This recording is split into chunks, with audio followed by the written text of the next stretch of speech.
First of all, thank you everyone for joining us this morning for the next edition of Morning Fuel.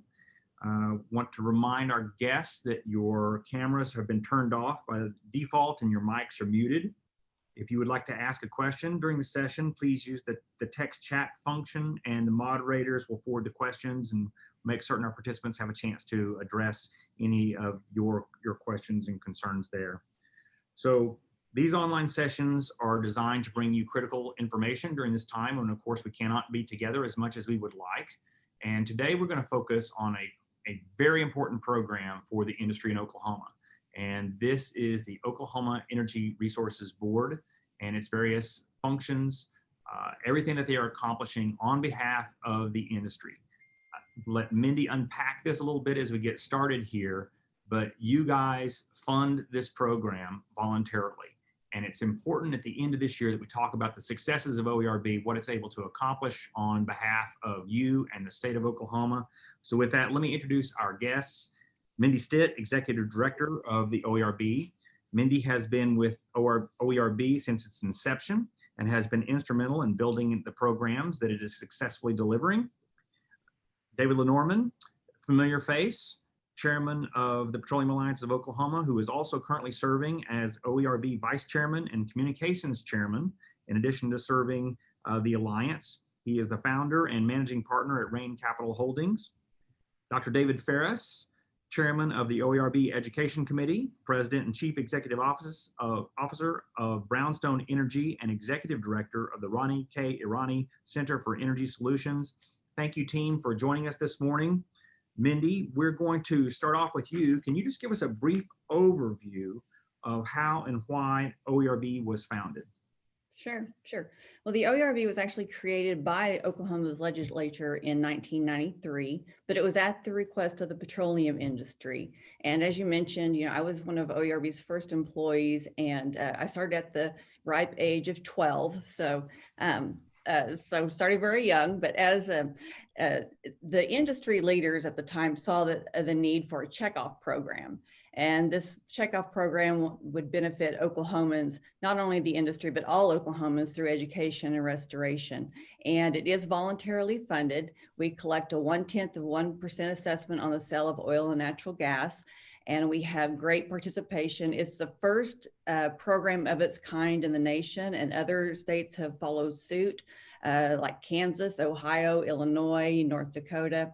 And so hopefully it'll spread even more. But I want to take this time to thank the oil and natural gas industry, thank the people of Oklahoma's oil and natural gas for participating in this program and supporting the great things that we do. 50% of our funding goes to clean up orphaned and abandoned oil wells. These are wells that don't have responsible parties to take care of them. And the other half of our budget is dedicated to public education and classroom education. Great. Well, I tell you what, as I have gone back and forth across the nation over many years, I always hear folks talk about our leadership in the state of Oklahoma, particularly OERB, and what it has been able to demonstrate on behalf of the industry. And that whole, flattery by trying to copy what we're doing is a great thing. So thank you for your leadership. Let's talk a little bit about the restoration programs that are one of the primary functions. Go ahead and kick that off, Mindy. Sure. Well, this is what we're known for. Historically, this is what we've talked about, even in our advertising. So this is what we're known for. We clean up only orphaned and abandoned well sites, as I said before. And these are historic sites, so back from the teens and 20s and 30s. So today's oil and natural gas producers and royalty owners are taking responsibility for those operators in the past that didn't take care of their issues, whether they've passed away or the company has gone out of business and we can't find a responsible operator. Today's industry is taking care of those issues. We work closely with the Corporation Commission and the BIA. We get all of our sites recommended to us through them, so we don't just go out willy-nilly and start cleaning up sites for our friends. So the OCC does an extensive background check to make sure we don't have a responsible landowner, or a responsible operator. We clean up 2 to 3 sites a day. We've cleaned up sites in 71 of Oklahoma's 77 counties. Since our first restoration in 1994, we've cleaned up nearly 18,000 sites and have spent $132 million doing that. And we are on pace to clean up about 500 sites this calendar year. And basically, most of the things that we work on are issues deal with abandoned flow lines and tanks. Mostly what we see is concrete and debris. We do deal with a lot of saltwater erosion as well. In rural areas, we're able to break up the concrete and bury it so that the landowners can farm over it, build over it, whatever they need to do. In urban areas and metro areas, we work with a recycling program for our concrete, and they're able to use that for road materials. And then for saltwater erosion, we can actually, sometimes we take care of that just by taking care of the soil, but sometimes it's more cost effective to actually build ponds for the property owners. And I think we have a photo there of, actually, this is the first well site or first abandoned site that we did restore, and we put in a pond for the landowner. And so we work with, so this is a great benefit for landowners across the state. We have built over 1,000 ponds, and you know, we work with local contractors, so it's putting money back into the local community. And you know, it's just, you know, today's industry being good stewards of the land, and it's just a really great program. Well, as a guy who grew up, whose dad did cow-calf operations, and we know how important some of that restoration work is, and the building of impoundments for both current livestock operations, but also wildlife, waterfowl, etc. And Dave, I know that you wanted to touch a little bit upon the fact that today's operators are highly regulated, and a lot of these issues that we're dealing with, these are legacy fields and legacy wells. You want to touch on that? Yeah, Mindy alluded to it. You know, we're not. This isn't a mess that the current producers made, and we're just patting ourselves on the back to clean up things that we messed up. These are legacy sites, and it's well, so it's on the surface. This is all surface. This doesn't have anything to do with downhole. These sites, as Mindy indicated, it's really an exhaustive process to try to find, you know, a party or a lineage where you can link the ownership to somebody that's currently operating, so they can help with or take care of the issue. Really, really good observation. This is the flagship program. It is actually, even though people are trying to replicate it, it has not been replicated. And it hasn't been supported to the level that we're usually stay in the 90%. So this program is voluntary, and it immediately the monies are taken out of your runs, your oil runs and natural gas sales, but they will be rebated back to you if you request it. And we're real proud of the fact that we actually have, over the last couple of years, we had got that number up to in the high 90s, where people are keeping their money in, which is an attestament to how committed the industry is to the program. Another thing about it is I don't remember if it was Mindy or Brooke that said it, but taking responsibility for our industry is a big deal, and not very many people know about it. We have continued to change. We'll talk about it a little bit more during this conversation, but we have really tried to, not only as part of our education efforts, to talk more and more about what Oklahoma Oil and Natural Gas is doing in our state and what we're trying to accomplish. The continuing building ponds and water retention, that's actually helps us, helps the landowners. Most people don't know that there's no natural lakes in Oklahoma. And so all of this has been a real smart water conservation for generationally, has made our land flourish, so to speak. And so we're probably very happy to be part of that. And I can't diminish or say enough about how our ties with the Oklahoma Corporation Commission hand in hand, especially trying to find a responsible party I feel like in the not so distant future, something will be, there will be another program dealing with the orphaned wells to plug. And so that will be coming down the pipe and being talked about more and more as we go forward. But that is currently not our charge. And for clarity on that, Mr. Chairman, so the state is responsible for the plugging and OERB assists on the remediation side, the reclamation side, correct? Well, right now, the operator of the chain of title is responsible to plug and abandon and return the site. But in the event that doesn't happen, some of these wells, we've actually reclaimed sites that were from, the 1910, 20. So, right. Well, there's absolutely no one. Even in today's technology, web-driven world, if we can't find them and the Corporation Commission can't find them, they can't be found. I mean, we want our dollars to go as far. I think the chart you just put up, I think we were at 133 million or so. Is that what that was, Mindy? Something like that? Cumulative? Yes, 132. Cumulative dollars. That is a lot of money. And we bid out everything. It's to get the most bang for our buck, so to speak, for for cleaning up these well sites. And so, I think we're optimizing, getting the most out of it. It is a program that Oklahoma should be very, very proud of. And the genesis of this came from our predecessors at OIPA that have put this together back in the early 90s, and it's become the program. Well, great.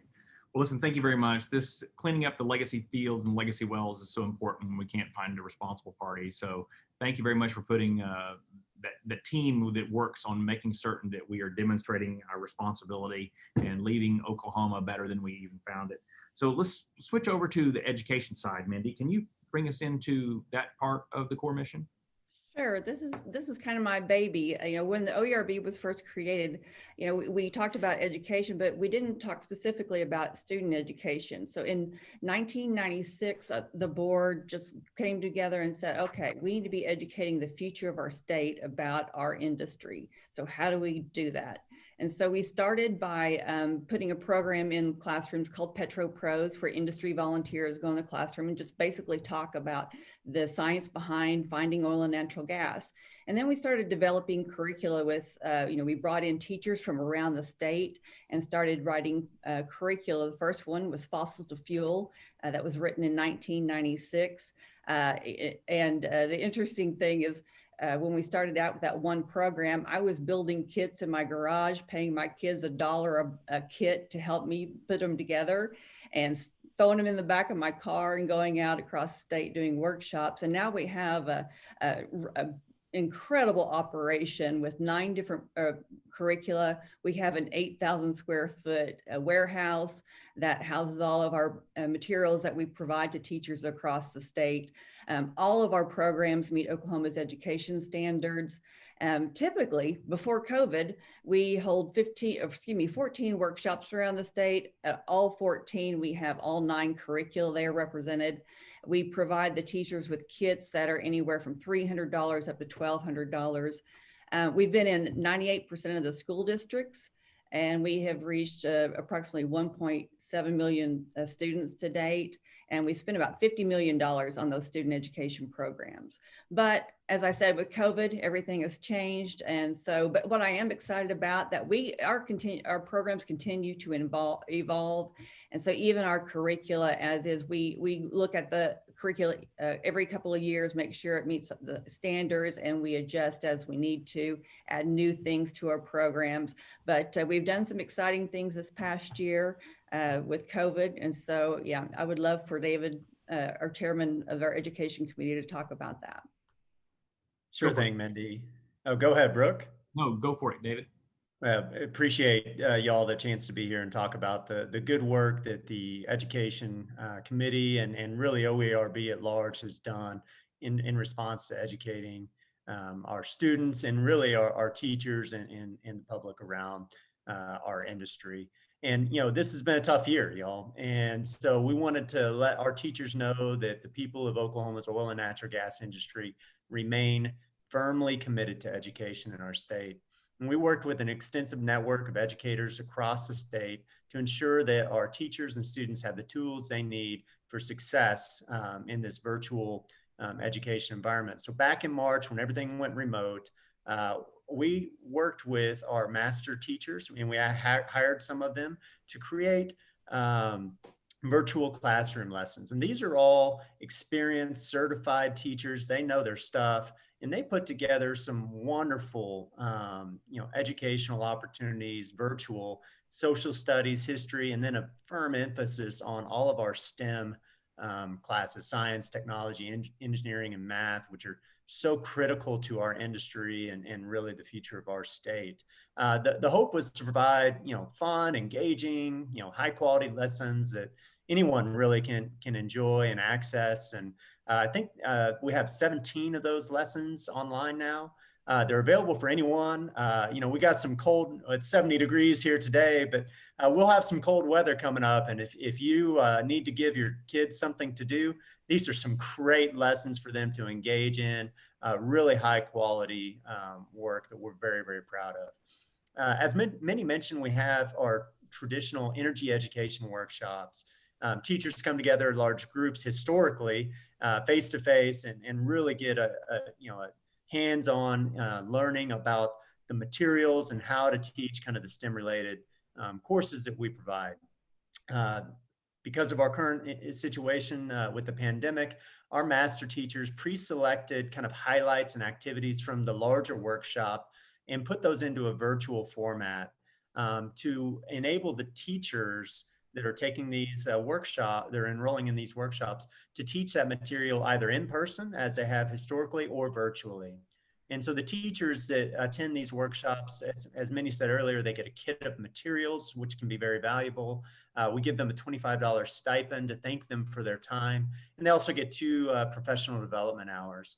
So this fall, we had 11 of these workshops. Just shy of 200 teachers attended in the fall, with more planned in the spring. And what's amazing to me, Mindy mentioned we have just shy of 18,000 sites that have been restored. Y'all, we have had just shy of 18,000 individual teachers that OERB has trained. That's a remarkable commitment to education in our state, and really, really proud of Mindy and OERB's efforts around that. It's a great way to continue to provide hands-on STEM activities based on oil and natural gas concepts that, very importantly, align to our state academic standards. One kind of new thing for us this year that we're really pretty excited about is the Tools for Teachers workshop. We partnered with Operation Engagement, which was a group founded by some Oklahoma teachers to provide kind of high quality, online digital training. We've partnered with them to provide 2-hour workshops to help help teachers orient and learn new skills to keep kind of engagement in their kind of digital classrooms and ultimately in person as well. Covered topics from how to incorporate new lessons plans digitally, online quizzes, student engagement and organization. And y'all, the comments have been really outstanding. We have received high praise from the teachers who have attended this, and we're very appreciative of the ability to partner with Operation Engagement. And we'll continue to work with educators across the state to provide them with the tools and resources they need to help educate our children and young minds across the state. Fantastic. Great work. And so you can see that sort of rippling across, not just on energy education, but having really positive benefit throughout the educational community as teachers learn from these tools and these seminars and this training. Mindy, you want to touch a little bit about some other parts of this, including the higher education part? Sure. So we do provide scholarships. In good years, we can provide up to $500,000 in scholarships, and we work with OU, OSU, and Tulsa University and provide scholarships to students that are studying petroleum-related fields. like energy management, petroleum engineering, and geosciences. We provide $1,000 for our freshmen, $1,500 for sophomores, $3,000 for our juniors, and $5,000 for seniors. So a student can start out with us. They must apply each year, but they can start out with us as a freshman and receive funding, and hopefully keep those students here in Oklahoma. The cool thing about this program is we provide networking opportunities for them. So whether it's an industry luncheon, a panel discussion, we invite the students to attend those so they can network with people here in Oklahoma and hopefully stay here. Great. And then also we have a technology program, we call it PetroTech. We work through Francis Tuttle in Oklahoma City and also Tulsa Technology Center, and we're training individuals to be geology, land, and engineering technicians. So a couple of really cool programs for those beyond high school. David Ferris, how do companies get involved in this? How does industry participate? Yeah, Brooke, there's a couple ways. Before I jump into those, I just want to, again, express thanks to OERB for the scholarship program. You know, we're training students, teachers, and then college students. Education doesn't stop at the university. And I know David Lenormand's talked a lot about this in the past. And with the Ronnie K. Arani Center for Energy Solutions being at the University of Oklahoma, I can tell you firsthand how important those scholarships are to our students and keeping them engaged, particularly in today's environment, keeping them engaged in our industry. So thank you to OERB and the good work and good efforts there. So Brooke, there's a couple of principal ways folks can get involved in some of these programs. Petro Pros, you know, many of us have participated in that program. Industry professionals like those of us on this call, give your time to kind of volunteer in Oklahoma classrooms. That's currently on hold in you know, large format because we can't do that in person, but we have done some Zoom Petro Pro meetings, which have been very successful. And really it's pretty straightforward, y'all. It's you get a kit of materials to be able to kind of do some show and tell, lesson guide, and it can really bring that real life connection that we've all benefited from, kept helping connect our students with the oil and gas industry in a meaningful way. You can do one presentation or you can do 100. It's really up to you. It's a great way, even if it's just for your children or your grandkids or your neighbors' kids, a great way just to have a familiar face talking about our industry in a really positive way. So we're really proud of that opportunity for industry engagement. Another one is our community STEM nights. We've held them in communities from Kingfisher, Newcastle, Stillwater. Currently, again, due to the pandemic, we're not back on campus there, but it's a great way. We get, you know, we get the cookers out there. We have a lot of great booths. You're seeing some of the photos now where students are really getting engaged, firsthand knowledge of STEM related projects and experiments and learning about our industry and learning about science, technology, engineering, and math. And what's really been great is it provides an opportunity for our companies not only to engage with students at a young age, but to engage with their parents and the communities and help them, you know, put a friendly face on our industry and help them understand who the people of Oklahoma's oil and natural gas industry really are. Great. Mindy, anything else on these programs? I want to raise another newer program. I've gotten something, you know, over the chat line I want to bring up. Yeah, so, you know, David mentioned how you can find more information on our programs. And, you know, and actually we got a head start on our online resources through our website that is specifically for trained teachers that use the OERB programs. It's oerbhomeroom.com. But there are some areas of that website where people just in the general public can find information, like our virtual field trip series. But this is another way that students or teachers and students and parents can connect with the OERB. We have our digital labs, our lab time with Leos that are really neat and that are really filling in for teachers during this time while they're trying to teach virtually. Great.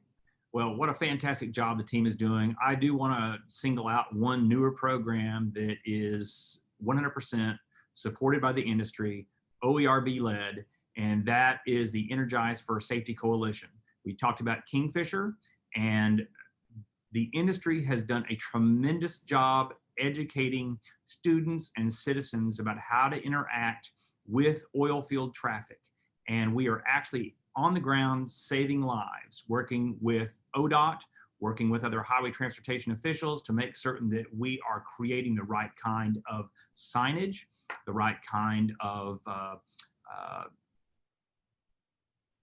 control of traffic speeds, and really delivering results. We're actually saving lives in these communities in which we work. And I just want to pat OERB on the back for that effort, for investing in that effort and making certain that we are protecting the citizens around whom we work. So with that, thank you, Representative Mike Dobrinsky, for calling out that program and making certain that we're reminded to talk about that a little bit. Let me transition a little bit to the other part of what we're doing. Dave Lenormand, talk about the public education efforts that inform citizens about the importance and the impact of the oil and gas industry in the state of Oklahoma. Okay, I want to finish a little bit on your thought about the Energize for Safety program. Just because the activity has subsided at, hopefully momentarily here, the program was very, very successful. And what we were doing was identifying other corridors, travel corridors like the in and around Kingfisher, which was our first target because of the activity there. Looking into, I think the next target was down in kind of Stevens, Garvin, Grady in the stack for the same type of thing. We're looking to expand. So Mike Dobrinsky's question was, yes, it's a top priority. It's as activity picks back up.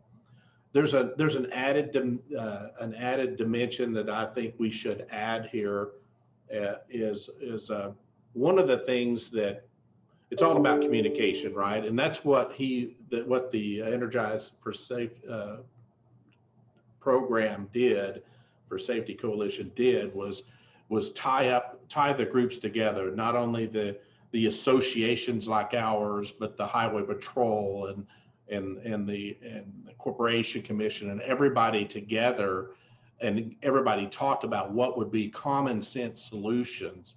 The next piece of this is to continue to expand upon those relationships that were created to communicate better when and where we drill wells. So let's say you're the Stevens County Commissioner and you just spent a third of your budget fixing roads in an area that several operators are going to drill, several 9-well pads and tear the roads back up. There could be some better coordination with them. So no one likes to spend their money and get something done right and then watch the roads get a lot of not normal travel. And so it's real easy as the corporation. This is another thing that we've invested in, is helping the Corporation Commission bring up their systems to where they're more transparent, easy to use, more information's available. This information will become available basically at the fingertips of these commissioners, so they can plan too.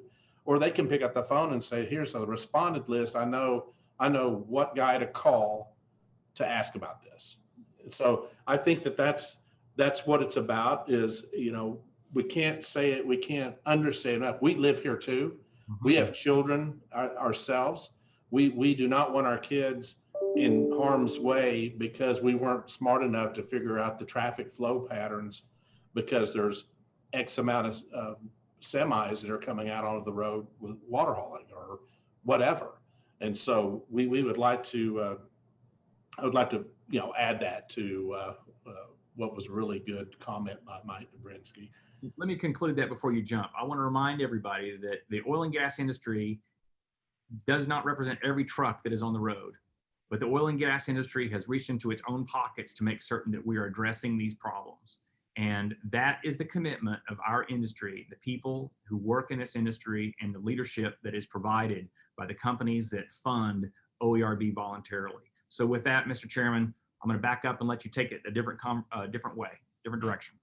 Right. So your question was about how we looked at our messaging. And so for years and years, this organization has done so much to clean up these abandoned sites, and especially start our children off with the PetroPros program in our classroom efforts that David was talking about, and pointing them down there that this is I think one of the things it's pointed us to is we want to do every single thing possible to promote STEM in our state, and let the young adults, now we're our Gen Zers, our oldest is 19 now. They're going in. We want them to know this is a technology-driven business. There is a future in this business. It is super, super, super important, and our governor knows this too. To our state's economy, we're gonna suffer as the oil and gas industry suffers. Our budgets are gonna suffer. It's going to be hard for our legislators not to go, hey, maybe we should just tag the oil and gas guys with another tax or something, because it's so easy to do, because there's, but it's so important that they don't burden the industry anymore, because it'll pay dividends later. And we're hoping, I think we have that kind of leadership that is thoughtful and looks forward. And that's the kind of leadership we've had at OERB. As we've morphed our talking points too, we started thinking about our branding and what we're trying to accomplish. And what we're really trying to do is represent Oklahoma's oil and natural gas business. And so you may have noticed that yes, we do talk about our accolades of all of our good works on the surface, cleaning up surface sites. And we will continue to do that good work, and it's important to our state. But we also are educating our populace. And one of the things about what the oil and gas business really means to our state, and what you've seen is a trend that was trending down in our, let's just use the word likability. Do you like the oil and gas industry? That has trended down for literally decades, until we started saying, hey, you know what? And I say this all the time, everybody gets tired of hearing it, but I can promise you that 2 doors down from you, the guy that's dribbling around the basketball with his kids and shooting hoops in his front driveway may work for the oil and gas. It may be likely that he works for an oil and gas related. So we live here, we are from here, it's important, and it's not just some big building in Houston and we get to work for that. There's a lot of our group is made up of a cross section of all sizes of companies, mineral owners, refiners, midstream guys. It's a big swath of our industry, and that's how it was set up. And it's, like we said, it's just been unparalleled. A new kind of push as we go forward. I want to talk about 2 things and then shut up here. One is I think, and it was brought to light, that the amount of philanthropy that is supported by oil and gas and by the people of Oklahoma's oil and natural gas business is astounding in our state. And you don't have to go very far. You just call the guys at United Way, call the Allied Arts folks, call them. They will tell you, we're hoping to put together some testimonial styled video so you can put it out there so you can see about how important these very important programs are and how much they're supported by oil and gas. And so that's one thing that we want. Our money stays here. There's other forms of energy where the money doesn't stay. There's an inappropriate amount of subsidizing to certain other forms of energy. I am not against any of the other forms of so-called greening. I've got a problem with the green. There's surprisingly how ungreen some of the green is, but we don't have a huge problem with that, because we believe we need everything. If we're truly Americans and really care about the country, we need everything, but we just need a level playing field. and it can't be tax oil and gas guys every time there's a problem. The other thing I wanted to talk about before I handed it back off was a program that is a grassroots program called the Ambassador Program. And what we were doing was this is Genesis 2 years ago. We wanted our biggest asset is our people. That's our biggest resource, and we wanted them out there. Let's say that you're, with some guys you went to college with, watching a ball game at the garage, on May and Britain. You're watching the game, and you go, and you say, "Oh, do you work in the oil and gas business?" And we heard that you guys were pouring stuff out on the ground or whatever.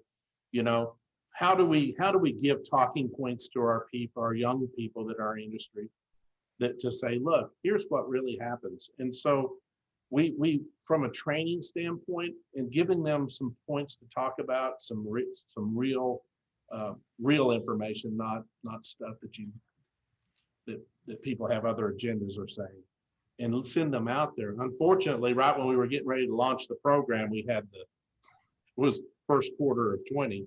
We had to stall it a little bit, but we've accumulated community relations folks to help us coordinate the program. But the true ambassadors are our people, and we're real proud that the amount of industry support we have for that. And it's actually going to have to be still somewhat digital right now, but you'll see more and more about the ambassador program. And the plans you're already participating in the Rotary Club or in the school board meetings or all the places that could be affected by oil and gas in their areas, to be able to be a voice for oil and gas and be a helping hand. The pilot program is going to be launched. I think it's launching this month or next month with Continental as the pilot. And thank you, Continental, for picking up the bat to do that. I think the first 2 modules are kind of a welcome, and this is why this is important to us and what we're talking about, kind of introductory. But so I'm very excited about that program. I think it's going to be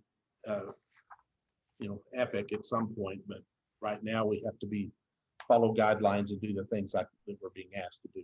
But I do believe it's going to make a big impact. Well, I just want to compliment the team for all its good work. We've talked a lot about our successes. We've talked about the remediation, the restoration. We've talked about the education in the classroom and digitally. We've talked about the ambassadors program, increasing awareness in the state of Oklahoma about just how critical what we do is to the state and how important we are as part of that ecosystem to help lead the state into the future. I don't know whether the team wants to throw up. Dave mentioned games, watching it, talking about the ambassadors program, how to lead those conversations with friends. But I know that the OERB has been running some spots during the football games. So that's an outstanding idea. Dara, why don't you throw up a couple of the new commercials for us to see?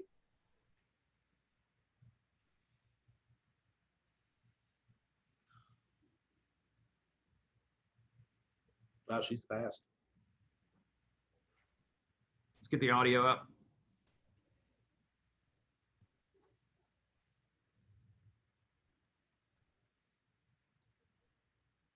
Technology always works until it doesn't.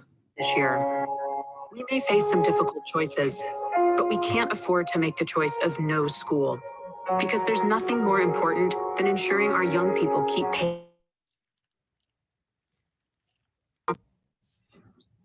School is different this year. We may face some difficult choices, but we can't afford to make the choice of no school, because there's nothing more important than ensuring our young people keep pace with our challenging world. That's why the people of Oklahoma Oil and Natural Gas are working with educators across the state to provide the tools and resources we all need to help keep young minds open. To see what's available and how to tap into our resources, visit oerb.com/education. We have one more to show you. Your neighbors, your friends and family members. We are the people of Oklahoma Oil and Natural Gas, committed to being stewards of the land and the environment. Since 2011, we've helped reduce power-generated CO2 emissions by 37%, thanks to Oklahoma-produced clean-burning natural gas. That's 2 times better than the country over the same period, and we will continue to invest in the science and technology to achieve even more. That's what good neighbors do. Great work by the communications team and OERB and your committee, Mr. Chairman. So thank you very much for leading that effort and helping take this conversation to the next level. Mindy, do you want to wrap up with how we find out a little bit more about OERB and how we stay connected? Sure. I would encourage all of our guests today to visit our website, oerb.com, and sign up for our monthly newsletters. They're not too long, a lot of great information there. Also, you can find us on Facebook and Twitter at OERB OK, or Instagram or LinkedIn, and share our content with your network of folks on your social media, and get involved, be a Petro Pro, learn more about our ambassador program. And I want to say again, thank you to the industry as a whole for supporting our programs, to our board members and committee members that work so hard to make sure these things happen. Well, I want to say again to the industry and the companies, this is your program, this is your effort. It works because you voluntarily commit to it, and it is making a real difference in the state of Oklahoma. So to all of you out there who are trying to make this industry a leader in the state of Oklahoma and nationwide, thank you. You're doing great work. Let's keep at it. Anything else from the team before we close down for the day? I wanted to, when Brooke keeps referring to me as chairman, I'm the Petroleum Alliance chairman. Mike McDonald is our wonderful chairman of OERB. I didn't want it to be confused. Thank you for that clarification. All right, anything else? Mindy? David Ferris? Me. All good? Thank you guys for your participation today. We'll be back with another Morning Fuel in a few days, so stay tuned and be well. Thank you.